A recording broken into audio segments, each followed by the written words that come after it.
अस्सलाम वालेकुम व्यूवर्स। क्या हाल है? ठीक ठाक है? उम्मीद करती हूँ कि सब ठीक ठाक हों। कि अल्हम्दुलिल्लाह मैं भी ठीक ठाक हूँ। ये मेरी यही दुआ है, सबको अल्लाह ताला खैर खैरियत से रखे, सबको अपनी हिफ्ज़ो ईमान में रखे। आज मैं आपसे जो रेसिपी शेयर करने जा रही हूँ, पकोड़े। सर्दी है, मैंने सोचा कि आज पकोड़े बना लूँ। तो फिर मैंने सोचा कि मैं जो है स्टेप बाय स्टेप पकौड़ों की रेसिपी आपसे शेयर करने जा रही हूँ आज। तो ये बहुत ही ज़बरदस्त मेरे पकोड़े होते हैं। उम्मीद करती हूँ कि आपको बहुत ही अच्छे लगे होंगे। ट्राई ज़रूर कीजिएगा। आपने इससे पहले सोडे के बगैर ये ऐसे पकोड़े कभी नहीं खाए होंगे। ज़रूर ट्राई कीजिएगा, इंशाल्लाह आपको अच्छे लगेंगे। तो मैंने कुछ 4 मैंने मीडियम आलू लिए। ये मैं इसलिए दिखा रही हूँ कि कोई यंग जनरेशन में से भी कोई बनाए तो उनको सही जो रेसिपी का अंदाज़ा हो, आसानी से वो पकौड़े बना सकें। तो 4 मैंने प्याज, छोटे हैं, बड़े हों तो 3 ही काफ़ी हैं। तो छोटे प्याज है तो मैंने एक एक रहने दिया दिखाने के लिए। उनको मैं सिकड़ी उतार दिया। तो ऐसे इनको मैं सिकड़ी उतार देती हूँ इनकी। यहाँ पे व्यूअर्स, आज इंग्लैंड में सर्दी जो है बहुत ही ज़्यादा है। हाथ जो है काम ही नहीं कर रहे सर्दी से। ताकि मैं अंदर हूँ लेकिन फिर भी इतनी सर्दी है किचन में भी कि हाथ जो है ना। तो ऐसे मैंने इसको धो लूँगी इसी तरह से साबुत ही। तो यहाँ पे मैं इसको भी सिकड़ी उतार देती हूँ इसकी। तो इसी तरह मैं सबको मैंने छील लिया है। अच्छा, मैं अब जो चीज़ दिखाने वाली हूँ, मैंने एक धनिया का पूरा जो मुट्ठी ली हुई है, जैसे कि पूरा जो होती है बंच होता है वो। ये मैं धनिया थोड़ा ज़्यादा डालती हूँ। यहाँ पे मैंने 4 टेबलस्पून सूखा जो खुश्क धनिया होता है वो मैंने रखा हुआ है। इसको मैं मोटा मोटा क्रश करूँगी। ज़ीरा जो है मैं 1 टेबलस्पून रखा हुआ है, साबुत डालूँगी, लेकिन आप चाहें तो पाउडर भी डाल सकते हैं। 2 टेबलस्पून मैंने जो है दरदरी जो मिर्च होती है वो रखी हुई है, जो मोटी कुटी हुई मिर्चें होती हैं, 2 टेबलस्पून है। तो यहाँ पे जो स्पिनच जो पालक है, मैंने 2 हाथ के पत्ते हैं, तो इस तरह से 2 मुट्ठी मैंने रखी हुई हैं। इनको काट कर डालूँगी। तो अब जो है यहाँ पे 5 मैंने इस साइज़ की ये मिर्चें, इतनी कड़वी नहीं होती तो बहुत ज़्यादा मीठी भी नहीं होती, लेकिन तो मैंने ये अपने हिसाब से भी डाल सकते हैं। आप लोग कम खाते हैं या ज़्यादा। 1 टेबलस्पून मैं नमक डालूँगी इसमें, तो वो तो मैं दिखाऊँगी। तो मिर्च को मैं एक मिर्च को दिखा देती हूँ। काट कर के मैं ऐसे आप छोटी छोटी करके काट लें। बहुत ज़्यादा भी इतनी ज़रूरत नहीं होती इसको छोटा काटने की। तो उम्मीद करती हूँ कि आपको आज की रेसिपी बहुत ही अच्छी लगेगी। तो ये मैं बाद में सारा कटना नहीं दिखाऊंगी, एक एक चीज़ दिखाऊंगी आपको काटनी। यहाँ पे प्याज, तो प्याज को अगर लंबा काटना चाहते हैं तो इस जो है इस तरह से काट लीजिएगा। तो थोड़ा बारीक होना चाहिए।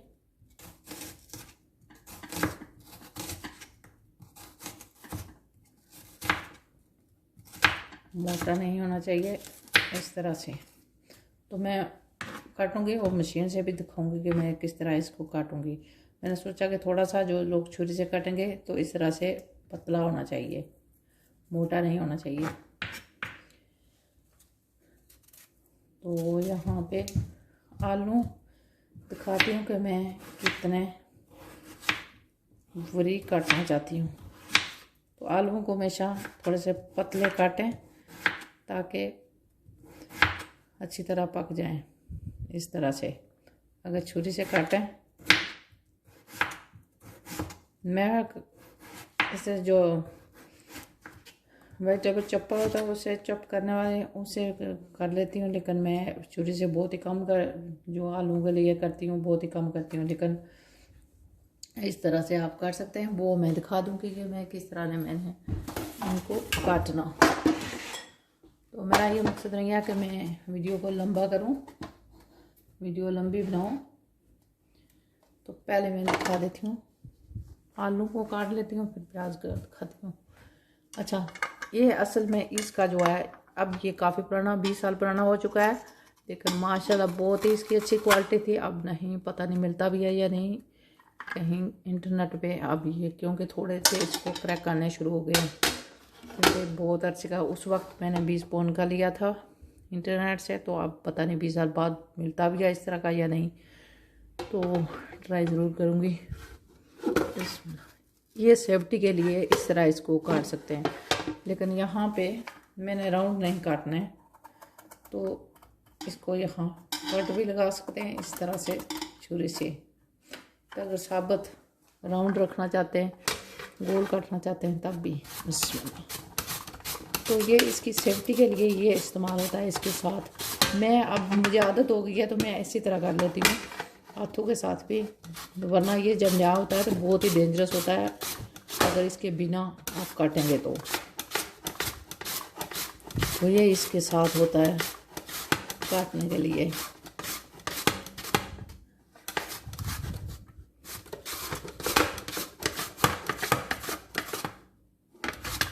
तो ये मैं जो रख कर मैं काटती हूँ, तो इसलिए थोड़ी सी इसको मुश्किल पेश आ रही है, क्योंकि ये चॉप ऐसे रख कर काट सकते हैं, बर्तन में मैं रख कर काट रही हूँ इसको, तो नहीं तो ये बहुत ही आसान है इसको काटना।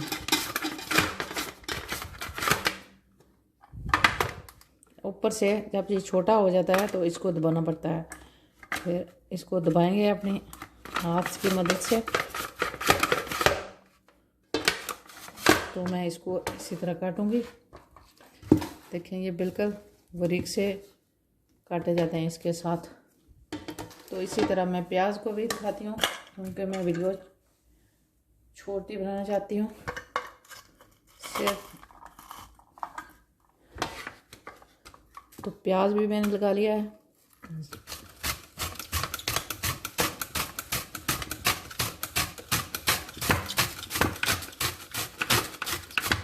तो आप देख सकते हैं कि कैसे ये प्याज को भी इस तरह से बारीक काटेगा।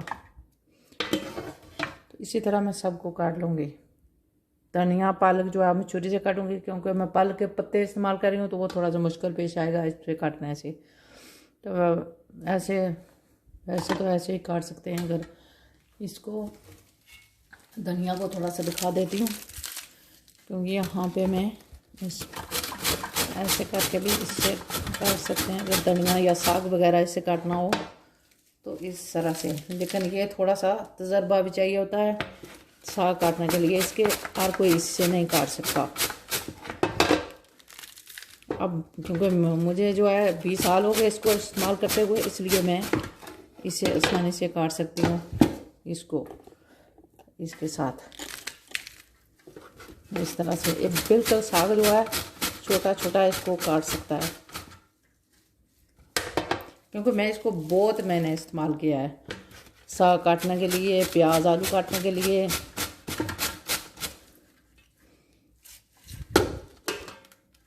तो अभी भी माशाल्लाह ठीक है, लेकिन अब इसको थोड़े से क्रैक आ गए।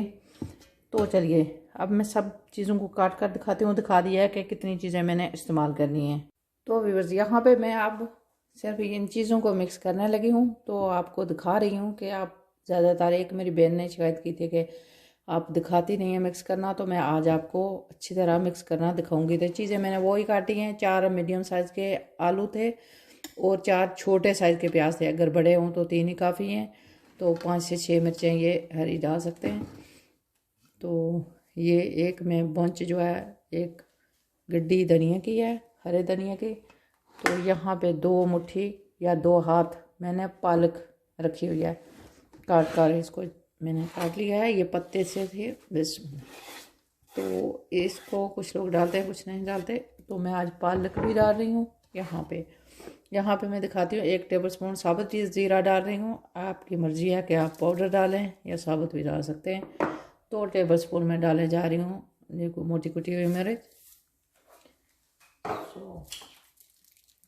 1 टीस्पून में डालूँगी रेड जो है पाउडर सिर्फ जो है इसमें हल्दी नहीं है, सिर्फ मिर्च का पाउडर है। ये भी हल्दी में बहुत ही ज़रा सा कम डालती हूँ। कभी कभार मैं वो जो है डाल देती हूँ, जो करी पाउडर होता है उसमें थोड़ी सी हल्दी होती है तो उसको डाल देती हूँ। तो यहाँ पे मैं 1 टेबल स्पून भर कर मैं डालने जा रही हूँ नमक की। तो इसको टेस्ट भी कर सकते हैं, सब्जी ये होती है, ये नहीं कि अपनी टेस्ट के मुताबिक भी डाल सकते हैं। तो कुछ लोग कम खाते हैं तो मैं अपने हिसाब से डाल रही हूँ इसको। इन चीज़ों को सब चीज़ें चली गई हैं, सिर्फ आटा स्टार्च रह गए हैं, बाकी वो मैं बाद में दिखाऊंगी। इसको इनको मैं मिक्स करके छोड़ दूंगी कि 10-15 मिनट के लिए, क्योंकि ये पानी छोड़ेगा।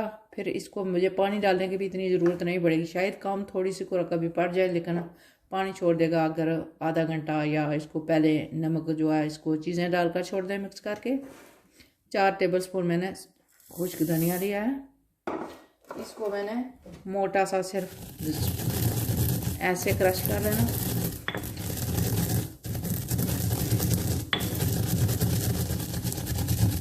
तो इसको मैंने क्रश कर लिया है। एक क्रश धनिया का एक अपना मज़ा होता है, एक अपना टेस्ट होता है, जो पाउडर होता है उसका एक डिफरेंट होता है।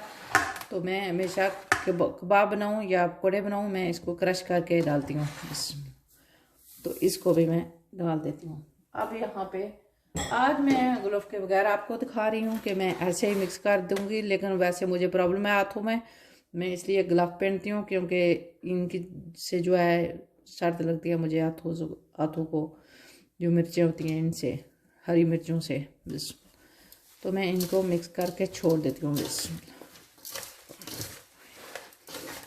अच्छी तरह मिक्स करके छोड़ दूँगी ये सब्जियां। फिर इनको अब नमक जो है, नमक से सब्जियां पानी छोड़ेंगी।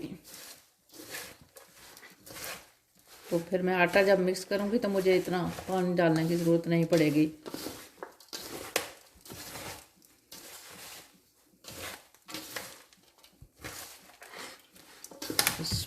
तो ये मिक्स हो चुका है, इसको मैं अभी छोड़ दूँगी।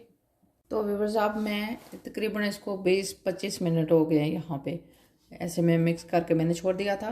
तो यहाँ पे मैंने नहीं डाली थी करी पाउडर, मैं डाल देती हूँ थोड़ा सा, इसमें ज़रा सी थोड़ी सी हल्दी होती है। तो ये मुझे इतनी हल्दी पसंद नहीं है पकौड़ों में, इसलिए मैं कम डालती हूँ। तो ये उसी वक्त डाल देती, लेकिन मैंने नहीं डाला, अभी डाल दिया मैंने। 1 अंडा, ये सोडे के लिए काम करेगा। बस इसको मैंने तोड़ कर रखा था। 2 टेबल स्पून कॉर्न स्टार्च, ये क्रिस्पी करने के लिए, पकौड़ों को क्रिस्पी हो जाएंगे। तो यहाँ पे डाल देती हूँ मैं।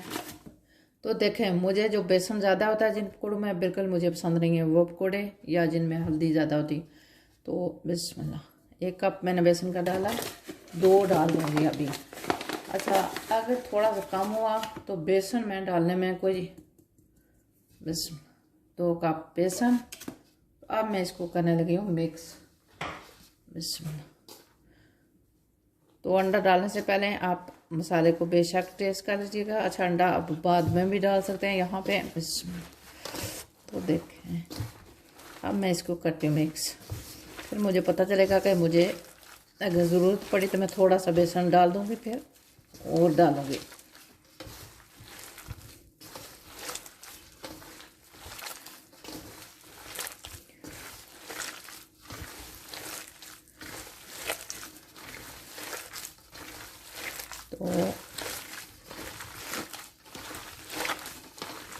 तो देखें कितना पानी है। मुझे इसको पानी मैंने रखा था, लेकिन मुझे ज़रूरत नहीं पड़ी इसको पानी डालने की, क्योंकि इन सब्जियों ने खुद पानी इतना छोड़ा है। तो ये याद रहे कि अगर आपने पालक स्पेशली डाली हुई है तो आपने बहुत ज़्यादा देर नहीं छोड़ना। ये नहीं कि घंटा के लिए छोड़ दें, फिर पानी बहुत ज़्यादा हो जाएगा। मिक्स करने के बाद स्पेशली अगर पालक आपने डाली हुई है तो 5-10 मिनट के ज़्यादा ना इसको रखिएगा आटा बेसन डालने के बाद। तो यहाँ पे मुझे थोड़ा सा अभी भी बेसन की आधा कप ज़रूरत पड़ेगी। ये मैं ऐसे दिखा रही हूँ, ऐसे मैं तजर्बे से भी डाल लेती हूँ, लेकिन मैं आपको दिखाने के लिए आप लोगों को ऐसे डाल रही हूँ बेसन को। अब बिल्कुल दुरुस्त है। तो देखें, ये चीज़ें बिल्कुल दिखाई दे रही हैं अभी। तो नरम भी हो गई हैं, बिल्कुल नरम हो गई हैं सारी चीज़ें, सख्त नहीं हैं। इससे ये भी होता है कुछ लोगों को जो है नाखूनों के अंदर ये आलू जो होते हैं बारीक कटे हुए, कुछ लोगों को प्रॉब्लम होती है। जब ऐसे मिक्स करके आप बाद में ऐसे मिक्स करेंगे अच्छी तरह तो आपको ये, क्योंकि आलू जो है नरम हो चुके हैं तो आपके हाथों को भी नहीं लगेंगे। कुछ लोगों को होता है, सबको तो नहीं होता, लेकिन कुछ लोगों को होता है कि इनकी बहुत प्रॉब्लम होती है। तो ये देखें, ये बेसन इस तरह का होना चाहिए, इतना सख्त होना चाहिए। इससे ज़्यादा ढीला करेंगे तो ये ख़राब हो जाएगा। तो बेसन भी इसमें इतना ज़्यादा नहीं होना चाहिए। देखें इसमें बेसन नहीं इतना नज़र आ रहा। तो अब मैं इसको सिर्फ मैं बना लूँगी, क्योंकि मैं इसमें पालक डाली हुई है। पालक वाले जो मसाले को मैं इतनी देर रखती नहीं हूँ, 5 मिनट के ज़्यादा नहीं रखती। तो जितने तक तेल गर्म हो जाएगा फिर मैं बनाऊँगी। बस अब मैं थोड़ा सा डालूँगी तेल में, थोड़ा सा मसाला डालकर चेक करूँगी कि ये तेल रेडी है या नहीं। तो ये तकरीबन जो है तैयार हो चुका है तेल। तो थोड़ा सा फिर मैं मीडियम हीट पे कर दूँगी इसको। तेल जो है मीडियम हीट, इस पकौड़े को जब ये ऊपर आ जाएगा, अभी ये देखें नीचे है, जब ऊपर आ जाएगा ये पकौड़ा तो तब मैं बाकी के पकौड़े भी डालूँगी। लेकिन इसका जो है तेल जो है अब ये तैयार है, इसमें बाकी के पकौड़े मैं डालने लगी हूँ। फिर मैं आँच को मीडियम कर दूँगी, मीडियम आँच पे बनाऊँगी। तो फिर जल्दी से मैं बना लूँगी। ऐसे मैं आपको दिखा देती हूँ, बिस्मिल्लाह 3-4 डालकर इस तरह से। तो देख सकते हैं कि इसका एक किस कंडीशन में है। बस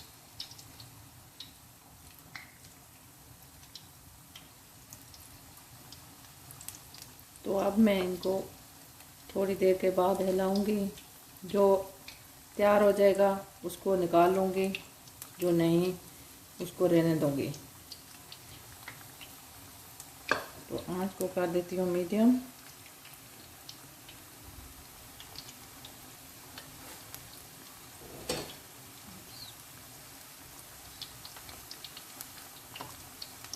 पकौड़ों का जो तेल होता है, मैं चिकन का या मैं फ़िश जिसमें बनाती हूँ उसको मैं उसी दिन फारग कर देती हूँ, तेल को फेंक देती हूँ।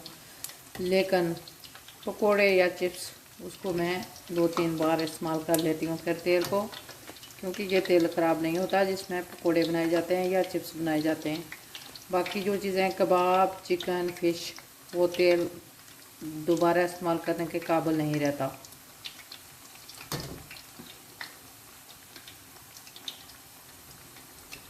तो आप देखती हूँ जब ब्राउन हो जाएंगे निकालो। तो व्यूअर्स ये आप जो है हो चुके हैं, मैंने निकालने लगी हूँ बस जो मैंने डाले हुए थे।